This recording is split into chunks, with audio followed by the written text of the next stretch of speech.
Olá pessoal, meu nome é José Edilson Teles e estamos de volta para mais um encontro do curso Tramas da Memória, uma das oficinas culturais de 2020, oferecido gratuitamente pela Secretaria de Cultura de Franco da Rocha. Na aula de hoje, trataremos das relações entre temporalidade e história. Na aula anterior, tratamos das concepções de tempo a partir do livro 11 das Confissões de Santo Agostinho. Agora aprofundaremos um pouco mais sobre os problemas relacionados ao tempo histórico. O filósofo italiano Giorgio Agamben, no livro Infância e História, argumenta que toda concepção de história é acompanhada por uma concepção de tempo. Em sua crítica aos pressupostos da noção de tempo, afirma que o pensamento político moderno não elaborou uma concepção correspondente do tempo. Até mesmo o materialismo histórico teria se furtado a pensar esse problema. Elaborou uma concepção revolucionária da história, sem prescindir de uma experiência tradicional do tempo. Diante disso, Giorgio Agamben argumenta que a tarefa autêntica de uma revolução não é mudar o mundo, mas mudar o tempo. Todos nós sabemos que a mente humana tem uma experiência do tempo, mas a sua representação se dá por meio de imagens espaciais. Podemos catalogar, por exemplo, uma diversidade de formas de representação do tempo histórico. E eu seleciono aqui pelo menos 3 para mostrar os impactos do modo como a nossa maneira de representar o tempo foi impactada por certas imagens, e por meio das quais podemos tecer algumas críticas à nossa concepção de história. Os gregos, por exemplo, concebiam o tempo como uma espécie de movimento circular. Representavam o tempo como uma repetição e manutenção das mesmas coisas. Tudo volta ao mesmo ponto. Portanto, sendo circular, o tempo não tem direção, não tem finalidade, e chamamos isso de o eterno retorno. É como se fôssemos escravos do tempo que se repete e tende a ser as mesmas coisas. O instante é concebido como pontos em fuga. É o fim do passado e início do futuro.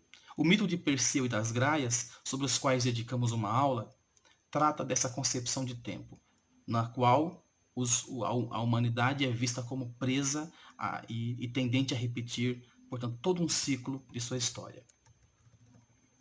Mas há uma outra concepção de tempo que nós chamamos de tradição do pensamento cristão, e nós vimos isso em Santo Agostinho. O tempo, por exemplo, é representado não mais por um círculo, mas por uma linha reta, digamos. Os eventos nessa concepção de tempo não se repetem. O tempo é concebido como tendo um início, como tendo uma direção e tendo um fim, porque ele é concebido como diferente da eternidade.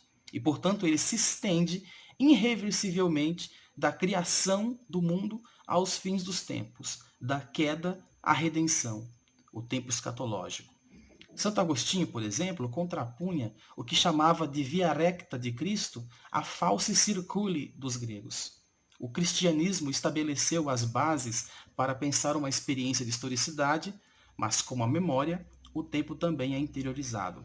O instante seria o ponto do qual teríamos a consciência da eternidade do divino, uma espécie de fagulha da eternidade.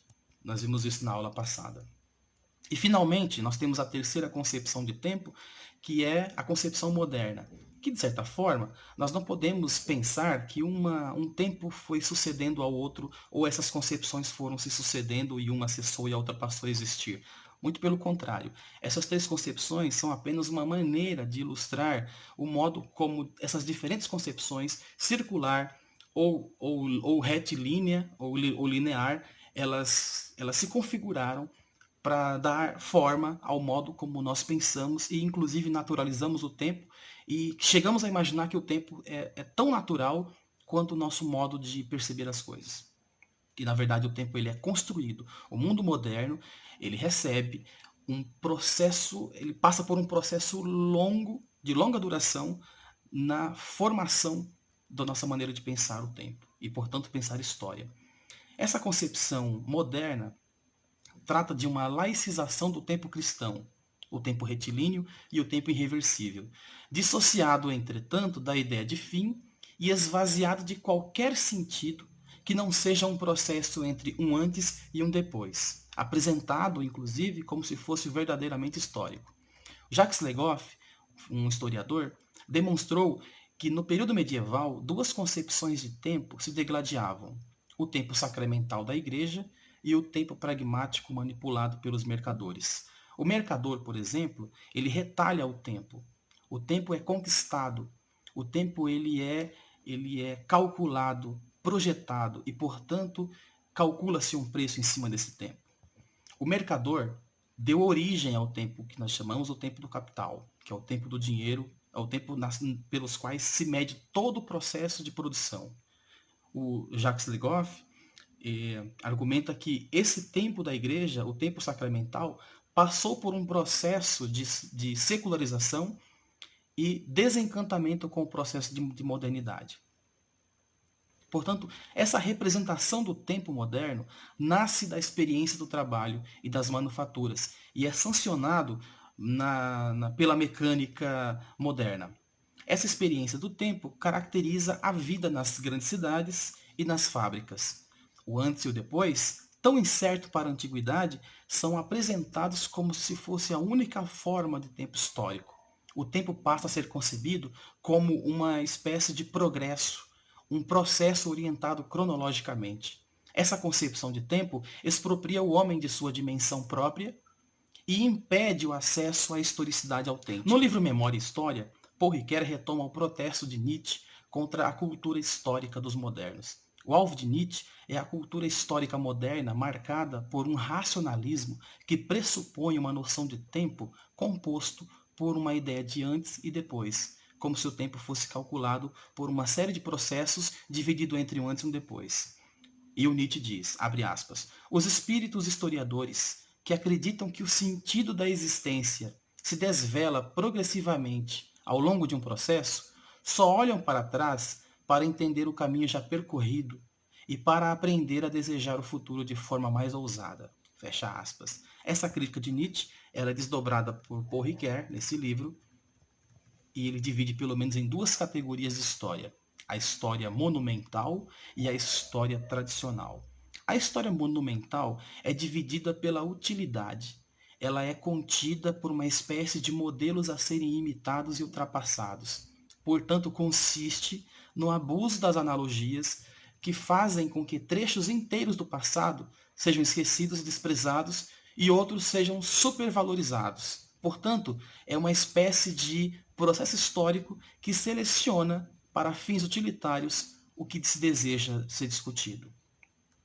O outro aspecto é a história tradicionalista. Só serve para, portanto, conservar e engendrar. As coisas do passado, nessa concepção, acabam sendo cobertas por um véu de venerabilidade. Portanto, a veneração de tradições, algumas delas inventadas para esse fim. Como se essas tradições possuíssem uma antiguidade tão vasta a ponto de que tivesse que ser repetida.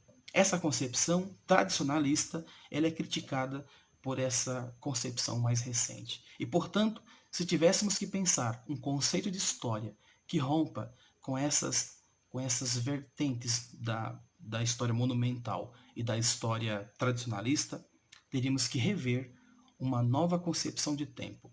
Nas próximas aulas, faremos uma breve discussão sobre outras concepções de tempo para além dessas que estão fixadas no pensamento da tradição ocidental. Até a próxima.